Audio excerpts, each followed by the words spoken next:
हे बच्चों, you are welcome. तो हम डिस्कस करने वाले ट्रांसफार्मर। तो ट्रांसफार्मर का काम होता है एसी वोल्टेज को चेंज करना, या तो हाई वोल्टेज में, लो वोल्टेज में। एंड इसका जो प्रिंसिपल होता है वो होता है म्यूचुअल इंडक्शन में। भी आपको याद हो म्यूचुअल इंडक्शन, आप देख सकते हैं वीडियोस को। तो ट्रांसफार्मर के दो टाइप्स होते हैं, जैसे कि मैंने पहले बताया कि हाई वोल्टेज में चेंज करेगा, लो वोल्टेज में। तो दो टाइप क्या होगा, स्टेप अप या स्टेप डाउन। स्टेप अप में क्या होता है कि ये लो वोल्टेज को हाई वोल्टेज में चेंज करता है। यहाँ पे देखो दो कॉइल होती है, इसको बोलते हैं प्राइमरी कॉइल एंड इसको बोलते हैं सेकेंडरी कॉइल।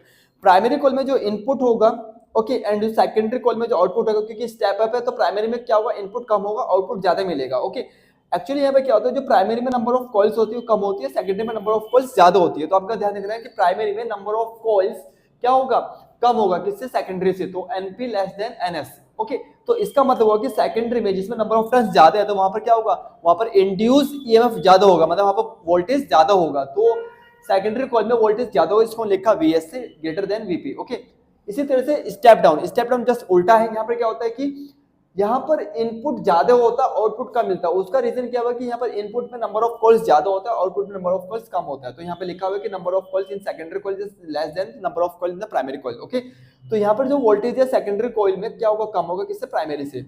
अगर हम इसका फॉर्मूला देखिए प्राइमरी और सेकेंडरी के हिसाब से, तो प्राइमरी में पोटेंशियल का फॉर्मूला क्या होगा, आपको पता है कि इंड्यूस ईएमएफ इक्वल क्या होता है, number of turns equal number of turns minus में, okay, d phi upon d T.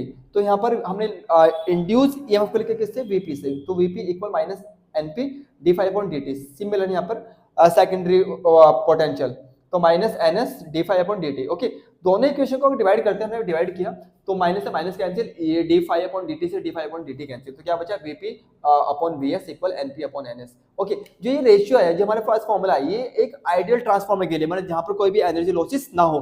But ऐसा हो नहीं सकता कि एनर्जी लॉसेस ना हो।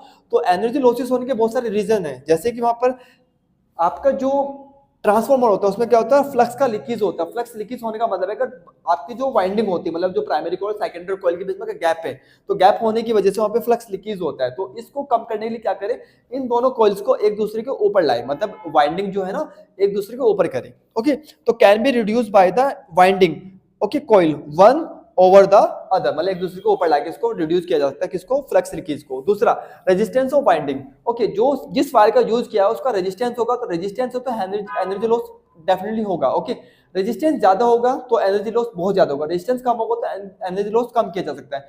तो ऐसा करने के लिए हम क्या करते हैं, एक पतली वायर का यूज करते हैं। ओके, ट्रांसफार्मर में वाइंडिंग करने के लिए किसका यूज किया जाता है, पतली वायर का। ओके, लेकिन ज्यादा पतली वायर भी नहीं कर सकते, वो फूक जाएगा। ओके, मतलब ना तो बहुत ज्यादा मोटा वायर और ना बहुत ज्यादा पतला, मतलब एक मीडियम वायर का यूज करते हैं। लेकिन यहाँ पर जो आपका आंसर होगा वो क्या होगा, reducing by the thick wire. तो थिक वायर से हम इसको रिड्यूस कर सकते हैं। दूसरा, एडी करंट।